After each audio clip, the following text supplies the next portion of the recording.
Hope you have written the answers from the PDF file of chapter number 10. Today we will start chapter number 11, that is experiments with Ahimsa. Now students, you already know the meaning of Ahimsa. Ahimsa means non-violence. Now in this chapter, the introduction starts with a small incident. Lord Mountbatten. Who is Lord Mountbatten? He was the last Viceroy of India. Now this person was very just in all his dealings. So Gandhiji used to always have a good conversation with him. So in this incident, what is mentioned over here, the nephew of Lord Mountbatten was engaged to Princess Elizabeth. So when Gandhiji came to know about this engagement, he thought that he would talk to Lord Mountbatten over the issue. So he told him, I am delighted that your nephew is going to marry the future queen, that is Queen Elizabeth, Princess Elizabeth. I should like to give them a wedding present, but I have nothing to give them as a gift, as a present. So Lord Mountbatten told him, you have your spinning wheel, make something for them. So Gandhiji made a tablecloth which Mountbatten sent to Princess Elizabeth with the following note. What was the note in that? This you lock up the crown jewels, for it was spun by a man who said the British must depart as friends. So this was the meaning of this note, that Lord Mountbatten liked this teaching of Gandhiji, that even though the Britishers opposed all the policies of Indians, but still Gandhiji treated them as friends. And Gandhiji wanted them to leave India, but how should they depart? Depart means going away. The Britishers must depart as friends.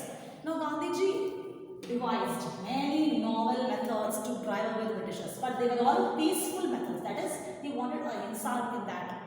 In all those methods, he had no violence. Only non-violence was his method to drive away the Britishers. Why? Because he opposed all their unjust rules which were wrong. But at last, he wanted one thing to happen.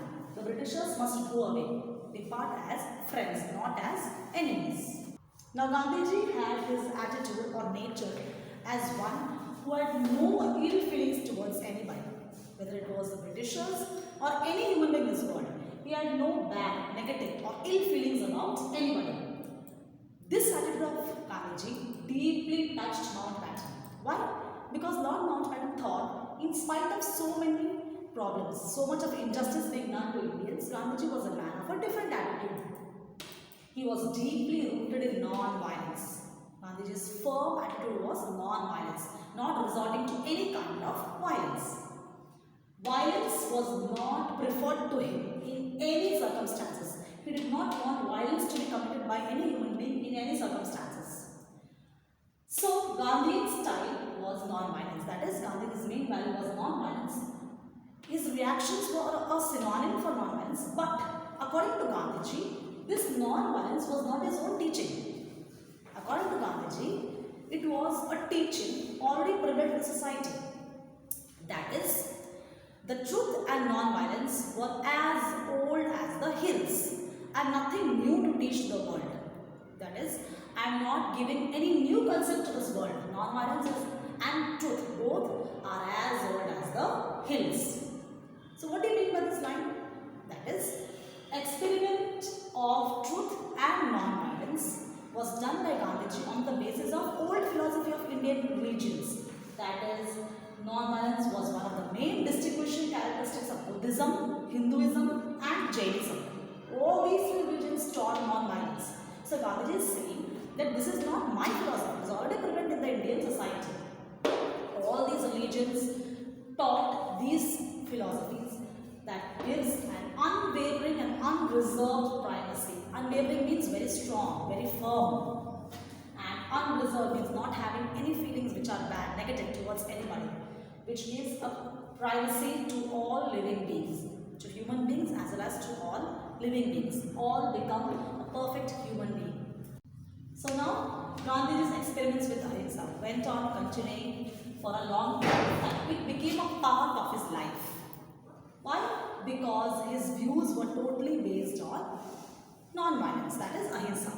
Now, though his views were influenced by religious studies, but the conviction that evolved out of that were very much personal to him. He did not stress it on others, but he followed it without fail.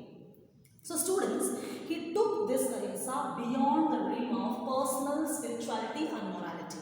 He wanted to spread ahimsa in the society as a whole.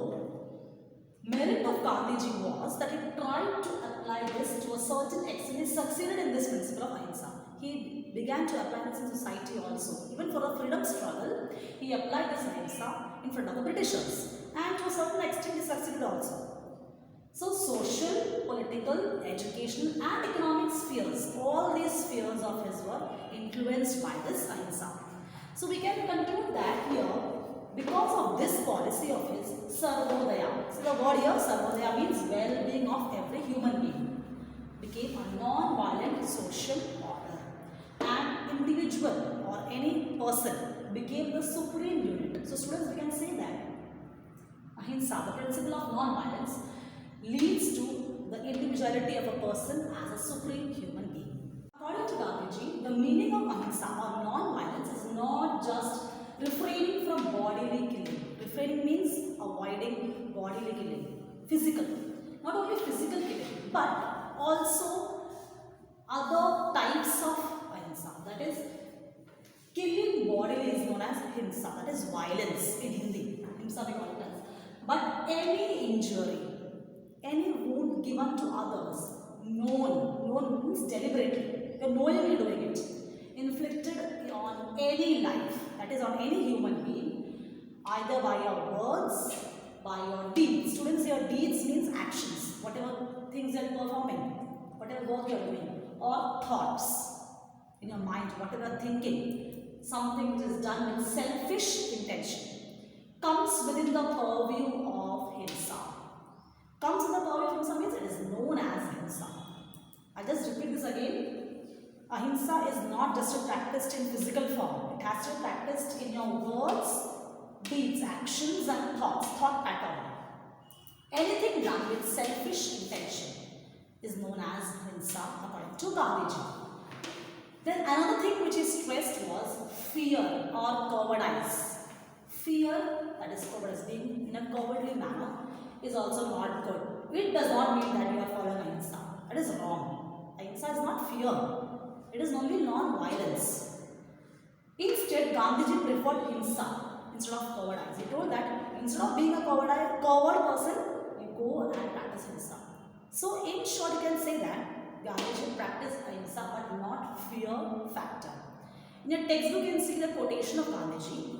I do believe that where there is only a choice between cowardice and violence, I would advise violence. The same thing here. He would advise to follow violence instead of being fearful. I would rather have India resort to arms in order to defend her honor. That is, her means it stands for the country here, India.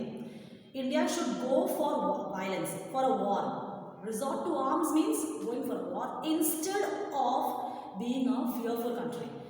Rather than she should in a cowardly manner become or remain a helpless witness to her own dishonor. That is, instead of being dishonored, disrespected by the Britishers, of being a coward, you should go and fight against them. That is known as himsa. So, Gandhiji does not prefer fear or cowardice. He prefers ahimsa but not in the way of fear.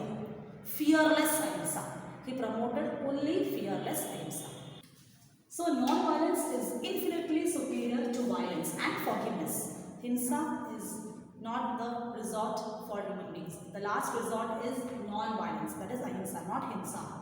So, it is superior to violence and forgiveness also, more manly than punishment. Giving punishment is a type of form of a thing which we use to improve others, but non-violence is more superior to that. Now, there is an incident in a textbook in which a village near Bettiah is in Bihar. The people there told Gandhiji about the incident which had happened to their lives, in their lives. The men folk told Gandhiji that they ran away when the Britishers came to attack them. They were looting their houses, their women folk were molested, but they did not stand there. Why? The men folk ran away. Why? They thought that running away is non-violence. They thought this is the non-violent manner in which we should behave against the Britishers. Gandhiji hung his head low in shame. He bowed down his head in shame on hearing this incident from the men folk. He told them, what you did is totally wrong. This is not non-violence. Running away is known as cowardice, not non-violence. He told them, you should have stood there and protected your women folk and stopped your houses from being looted. But instead you ran away. So you are a coward. He began to blame them. He told them, running away is being fearful. That is being cowards. So he told them, you should defend your property, save your property and your people under your care. Why? Because you are a person who follows non-violence. Even at the point of your death, even if you have to die for that, you should be ready for that. That is known as non-violence, not running away. Now Gandhiji wanted both Hindus as well as Muslims to cultivate the cool courage to die. He did not want them to run away, or being a coward was not at all suitable for him. He told them to cultivate the cool courage to die. Without killing, nothing can be possible. Even if your death is to be possible, then you have to be ready for that. Don't flee from danger. Students hear the word flee means running away. Don't run away from danger. Face the dangers in your life. If you flee, that is if you run away, it means you have no courage to be killed. The conclusion here Gandhiji gives is, you have no courage to be killed if you run away, if you flee. He told that mental ahimsa or mental violence is possible if you don't have the strength to kill, not essential self-defense or strength to die. In short, we can say that the strength to kill is not essential. For self-defense, one must have the strength to die. You should be ready to face death in such circumstances. The positive dimensions of ahimsa are universal love and active resistance to injustice. He told the brethren all over the world, people all over the world, that universal love should be there in your lives and active resistance to injustice should also be there. We previously saw only physical is not enough. Mentally, emotionally, in your words, in your thoughts, in your deeds also you should be following ahimsa. That is virtue of, it is a good virtue of heart and mind. Non-violence is a good virtue of your heart as well as your mind. According to Gandhiji, non-violence is the first article of my faith and it is also the last article of my creed. It means your clan, your tribe. So for him, non-violence was the first thing of his life and also the last thing of his life. So here, India's freedom is assured. Gandhiji said that India's freedom is assured, fixed, if she had patience. See, students, we told here, she stands for the country, that is for India. If India had patience by behaving non-violently, India's freedom was for sure. But he did not agree with the policy of non-violence as a slow and long drawn process. Many people told him that non-violence is a very slow, long drawn process. Gandhi did not believe in that. He told that this is the swiftest policy of the world. That is the fastest policy of the world. He was very emphatic, very firm that non-violence is a virtue of heart and mind. So he was very strong on this policy of his. He told that this presupposes the ability to strike. Non-violence always has the ability to strike, but conscious, deliberate restraint is good. So the words of your students, consciously, deliberately, by knowingly, a restraint is good. We are stopping one's desire, our desire to be a person full of vengeance. These three lines here mean that non-violence is stopping oneself deliberately, knowingly, by not resorting to vengeance. Vengeance means revenge of any kind. So it means it's a sort of forgiveness. Non-violence, and it is a quality of a brave person. Only a brave person can be non-violent as well as can be a forgiving one.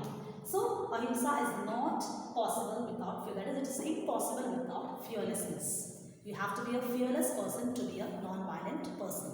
Gandhiji even told that his main goal was friendship. That is, friendship with the whole world. And he could combine the greatest love with the greatest wrong. So what do you mean by the sentence over here?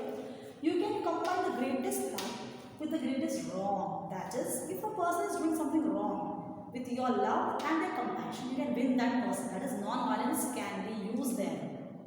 So, love is the greatest force in this world. In this world, there is no other force as strong as love. But it is still the humblest imaginable factor in this whole universe.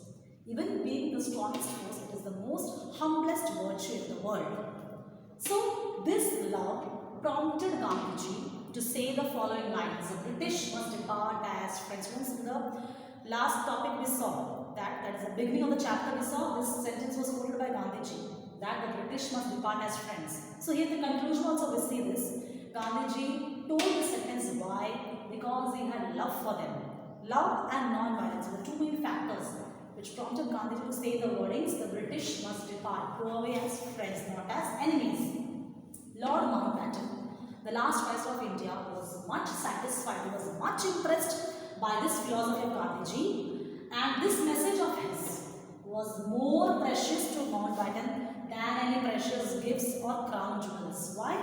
Because for him these lines were enough to show himself and the world that the country which we are irritating since a long time, troubling since a long time, is a country which follows non-violence and love. So students, we conclude this chapter here. Read the chapter thoroughly, in which non-violence is the main factor. The message of love, non-violence and forgiveness is given here. Read it properly and write the answer from the PDF. Thank you.